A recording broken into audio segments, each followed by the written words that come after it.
আমরা সজ্জিত হব ইমানের সাথে। কোথাও আপনাকে লজ্জিত হতে হবে না। আর ইমানের সাথে যদি সজ্জিত না হন, বারবার মুখ থুবড়ে লজ্জায়, দ্বিধায়, সংকোচে, হতাশায়, দুর্নিবার, দুর্ভাবনায় আমাকে আক্রান্ত হতে হবে। একটি পরামর্শ নয়, অনুরোধ, ইমানের সাজে আমরা সকলে সজ্জিত হব, কোথাও আমাকে লজ্জিত হতে হবে না। আর দ্বিতীয়ত, সকল মানুষকে আমি সন্তুষ্ট করতে যাব না, আমি আল্লাহকে সন্তুষ্ট করব। সকল মানুষকে পৃথিবীতে কেউ সন্তুষ্ট করতে পারে না। আমরা বারবার নিজের আক্ষেপ করি, ভাই এত কিছু করলাম, ও আমাকে চিনল না। কেউ কাউকেই চেনে না। আমরা বারবার মনে করি, ভাই আমাকে ও চিনল না। আবার মনে মনে আমরা আফসোস করি, অমুককে আমি চিনলাম না। কোনো আফসোসের জায়গা নেই, কেউ কাউকে চেনে না। সকলকে একজন চেনেন, তিনি হচ্ছেন আমার রব। আমরা তাকে বেশি বেশি করে চিনব। আর আমি সকলকে সন্তুষ্ট করতে যাব, সকলের কাছে সান্নিধ্য পাবো, সকলের কাছে আমি বাহবা পাবো, এটি সম্ভব নয়। কারণ আমাকে অনেক দূর যেতে হবে। আর অনেক দূরে যারা যেতে চান, তাদের একটা মৌল নীতি অবলম্বন করতে হয়।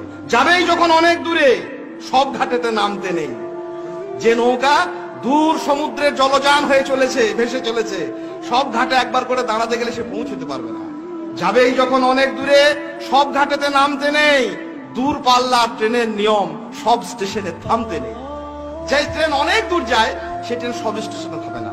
অনেক রকমের বাধা আছে, বিপত্তি আছে, অনেক রকমের কোলাহল আছে, আবর্জনা আছে। অনেককে সন্তুষ্ট করে আমি মনে করতে পারি হয়তো আমার কি সফলতা আসবে, কিছু নয়। আল্লাহ সন্তুষ্ট হলে সব সন্তুষ্ট হবে, আল্লাহ অসন্তুষ্ট হলে সব বরবাদ হয়ে যাবে। আমরা এত কিছু চিনলাম পৃথিবীতে, এত কিছু চিনলাম, আমরা আল্লাহকে চিনলাম না। এই আফসোসটা আজকে নয়, আখেরাতে চূড়ান্ত আফসোসে পরিণত হবে। শাইখুল ইসলাম ইমাম ইবনে তাইমিয়ার একটা কথা, মুমিনের জন্য পৃথিবীতে দুনিয়াতে দুটি আনন্দ। আমরা আনন্দে থাকতে চাই, সুখী হতে চাই, সফল হতে চাই। মুমিনদের দুটি সফলতার আনন্দ, একটা হচ্ছে পৃথিবীতে যে আল্লাহকে চিনলো, আর আখেরাতে যে আল্লাহকে দেখলো। এত কিছু চেনা হলো, আল্লাহকে চিনবো কি করে? কে চেনাবে? ইলম চেনাবে, আলেম চেনাবে। কত কিছু না চেনালাম ছেলেকে, চিড়িয়াখানার বাঘ চেনালাম, সিংহ চেনালাম। মিউজিয়ামে নিয়ে গিয়ে ছেলেদের কাজকে মা বাপ কি করলো, বলে এটা 300 বছরের তিমি মাছের কঙ্কাল চেনালো। কোয়েস্ট মলে গিয়ে কোন কাপড়ের কত দাম তাই চেনালো। ইন্নালিল্লাহ, রব চেনালেন না। আর রব চিনবো কি করে? আমরা ইলম চেনালাম না, আলেম চেনালাম না, আলেমদের সঙ্গে দুর্ব্যবহার করে গেলাম। আমরা যেন ন্যায়নিষ্ঠ আলেমকে চেনাতে পারি। এই জন্য যাতে করে আমরা আল্লাহকে চিনি।